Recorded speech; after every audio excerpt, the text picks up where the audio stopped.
Здравейте! Днес ще направим здравословни веган кюфтета от червена леща и булгур на фурно. Необходимите продукти са червена леща, булгур ситен, 2 глави червен лук, 2-3 склитки чесън, 1 връзка магданоз, 100 мл зехтин, 1 печена червена чушка, 2 супени лъжици доматено пюре или салча, 1 супена лъжица червен пипер, сол на вкус и 2 супени лъжици пурпурно-червен сумак с типчив кисел вкус от съдържащите се в него танини и органични киселини.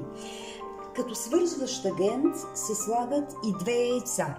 Тук обаче ние сме ги заместили с аквафаба. Аквафабата е гъста веган течност с голям вискозитет, благодарение на протеините в нея и се образува при варене или накисване на нахут и други бобове и пържени култури. Тук аз ви показвам рецептата, с която ще работя. Сега започвам първо с лещата. Взимам лещата и трябва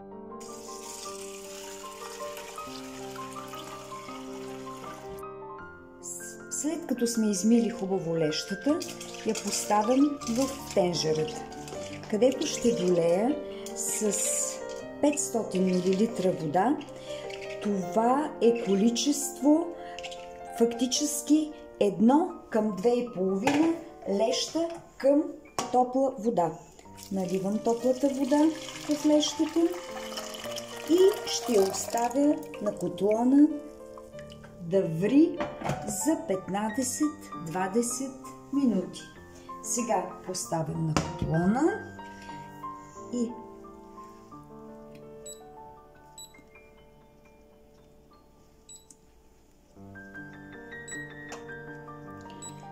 ще поставя на умерена температура, на 6 е добре, и оставяме лещата да ври за 15 минути.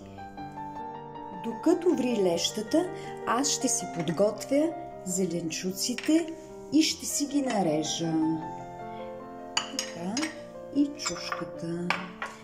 Започваме с лука. Пресният лук вече е нарязан.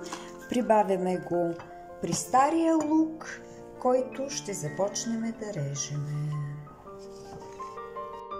Лещата ни вече е готова. Махам я от огъня. Добавяме измитият булгур. Ще разбъркаме хубаво с лещата. Разбъркваме хубаво. И ще оставим булгура за половин час да се накисне. По този начин той ще бъде готов за нашите кюфтенца. Булгура прибавяме солта. 1 лъжичка сол и е достатъчно. Разбъркваме хубаво. И казахме, че булгурът го оставяме тигана, където ще запържим лукът. Приготвили сме си предварително зехтина. Имаме лук. Оставяме го малко да ни грее. Той е готов. Лука заедно с чесъна. Ще запържим хубаво. Ще поставим и пресния лук.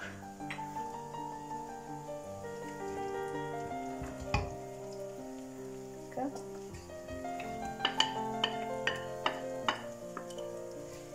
Поставяме малко да се запърже. Сега прибавяме чушката. Лукът се запържи, прибавихме чушката, която е ситно нарязана. Сега ще прибавим доматеното пюре.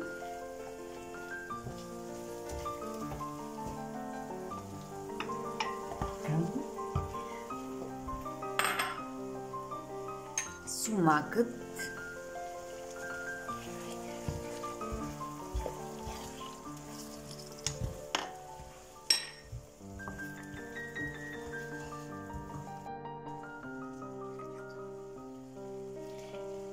И червения пипер.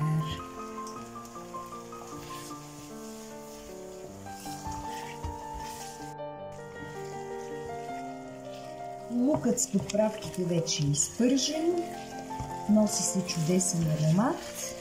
Сваляме го от огъня и чакаме булгура да стане готов, за да го прибавяме и да го умесим. Булгура вече са готови.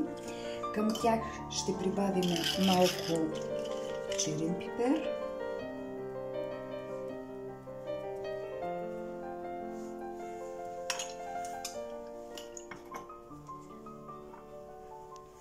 Настоящата течност от нахута, пафора и всички изпържени лукове, зеленчуци, при което ще започнем да месим.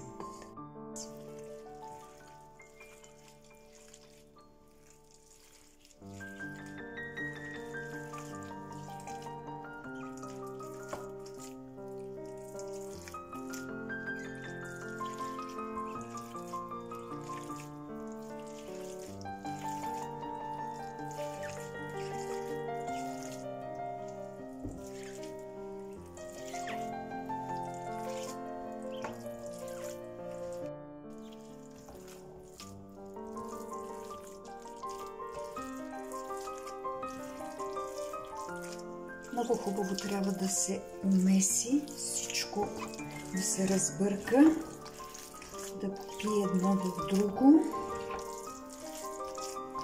да се овкуси лещата и булгура. Затова продължаваме.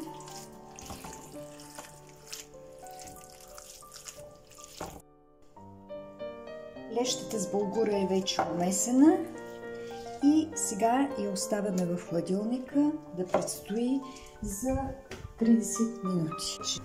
От хладилника с места и сега ще оформим кюфтенцата. Включили сме предварително фурната и започваме. Кюфтенцата ще имат малко продълговат вид. Е така. Брашенце. Малко продълговат вид. Е така. И ги нареждаме. Са готови. Сега ги поставяме в предварително загрята фурмана на 180 градуса за 30 минути. Кюфтенцата ни вече след половин час са готови. Изваждаме, виждаме какъв хубав червен цвят имат и изваждаме от фурната.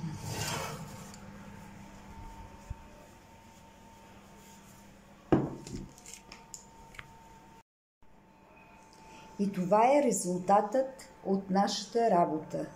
Виждате колко красиви и апетитни изглеждат нашите кюфтенца от леща и булгур.